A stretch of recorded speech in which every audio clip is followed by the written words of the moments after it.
Ini warung Mamah Dian. Saya mendengar informasi dari orang lain yang saksi. Dia saksi mata, ya. Saksi mata kejadiannya malam itu. Dia sedang nunggu di sini. Ah, ini toilet.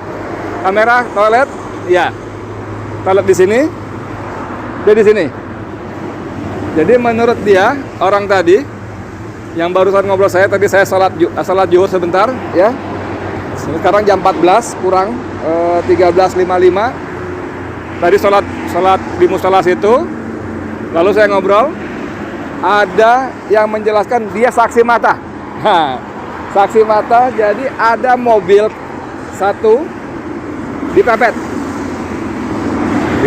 di palang, maksud dia di palang. Dan di situ polisi banyak banget. Bahkan kata dia sejak sore jam 6 itu sudah banyak polisi. Saya tanya berapa mobil? Mobilnya 10 mobil lebih, dan 3 diantaranya mobil resmi patroli. Dan itu memang dari sore katanya udah banyak polisi. Nah, ini kejadiannya kalau kata dia, begitu dia tunjuk jarak, saya perkirakan dari posisi dia duduk dengan kejadian sekitar 8 meter.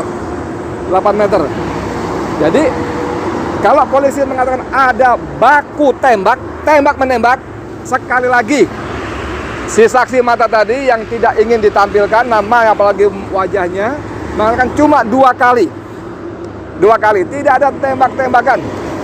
Dan dia mengatakan bahwa yang menembak adalah polisi. Orang yang di dalam mobil sama sekali tidak membawa senjata karena tidak melakukan tembakan balasan. Jadi langsung dipalang gitu, dari depan nembak pakai laras panjang. Saya tanya, kamu lihatnya pakai pistol apa laras panjang? Laras panjang. Benar, laras panjang. Jadi saudara, begitu ceritanya. Dan dia lihat 2 orang langsung tewas di tempat. Menurut penglihatan dia yang jaraknya sekitar kurang lebih 8 meter. Tadi saya tanya, posisimu di mana? Di situ. Dari duduk kamu dengan peristiwa yang terjadi berapa meter? 10 meter, mobil itu parkir? Oh enggak, sini lagi. Jadi mobil parkir, dia sebut jarak lebih depan lagi, jadi saya perkirakan sekitar 8 meter. Lalu polisi dia sebut langsung menembak ban kiri depan. Langsung nempel, dor.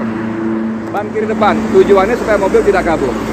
Nah saudara, kalau polisi menarasikan satu terjadi baku tembak, sekali lagi dari 2 dan narasumber lain yang saya hubungi tadi beberapa kali wawancara, tidak ada baku tembak. Seperti penjelasan dari Munarman, Sekretaris Umum FPI, tidak ada baku tembak. Tidak ada. 2 sumber pertama di depan tadi saya tanyakan juga cuma meninggal 2 kali tembakan. Sumber yang dekat lokasi sini, kamera, ya, dia ada di sini, kejadiannya sekitar di sini, juga cuma 2 kali tembakan. Tidak ada baku tembak. Yang kedua, dia memastikan tidak ada baku tembak karena yang di dalam mobil tidak membalas tembakan. Jadi tidak membawa senjata api.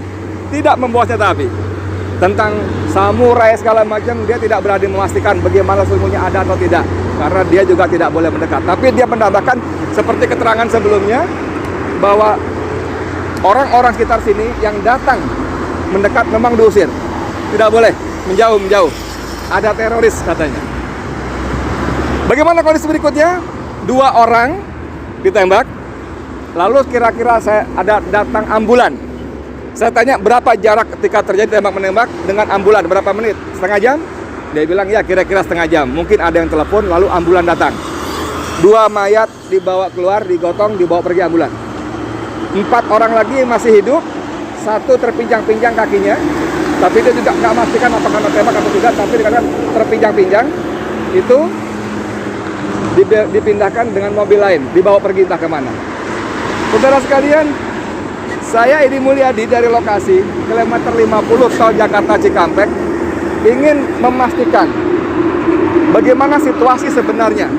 Apakah benar cerita dari versi polisi yang langsung disampaikan oleh Kapolda Metro Jaya Fadil Imran, atau versi FPI seperti disampaikan oleh Munarman dan Ketua Umum FPI Kiai Sobri Lubis. Walaupun lebih banyak Munarman yang menyampaikan. Jadi dari beberapa kejadian, beberapa keterangan saya sementara ini menyimpulkan bahwa informasi dari polisi tidak akurat. Saya tidak berani bilang bohong, tapi tidak akurat.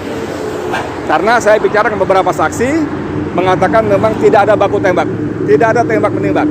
Dan lagi memang walaupun kejadiannya sudah dini hari, ini jalur ini ramai. Selalu ada saja mobil yang lewat. Dan seperti banyak kita temukan dalam grup-grup WA di media sosial, tidak ada garis polisi. Tidak ada garis polisi seperti yang diceritakan oleh narasumber saya tadi. Tidak ada garis polisi. Yang ada polisi yang mengusir orang-orang datang. Tidak ada garis polisi, tidak ada apa istilahnya olah TKP dan sebagainya, tidak ada. Tidak ada. Saudara sekalian, apa sesungguhnya terjadi? Sekarang kita baca bagaimana Komnas HAM dan berbagai lembaga-lembaga yang concern dengan hukum dan HAM, hak asasi manusia, sudah mulai bersuara. Ini diduga kuat ada abuse of power, ada penyimpangan kekuasaan, ya. Jadi ada abuse power dan sudah banyak suara-suara yang menuntut dibentuknya tim pencari fakta, tim mencari fakta yang independen, yang bebas dari intervensi kekuasaan. Kita bagaimana tunggu berikutnya, mudah-mudahan Allah semakin buka lagi. Allah buka lagi bagaimana kekuasaan sudah digunakan untuk hal-hal yang tidak pada tempatnya. Karena kalau dikuntit, harusnya yang menguntit itu tidak ketahuan, harusnya. Tapi ini kalau mereka mengaku menguntit, malah yang ada terjadi pembantaian, pembunuhan. Jadi tidak menguntit lagi. Lagi kalau orang Balang mengatakan, para ahli hukum, atas dasar apa Habib dikuntit? Kejahatan apa? Ini kan cuma dituduh melakukan pelanggaran protokol dan sudah membayar denda, ya kan?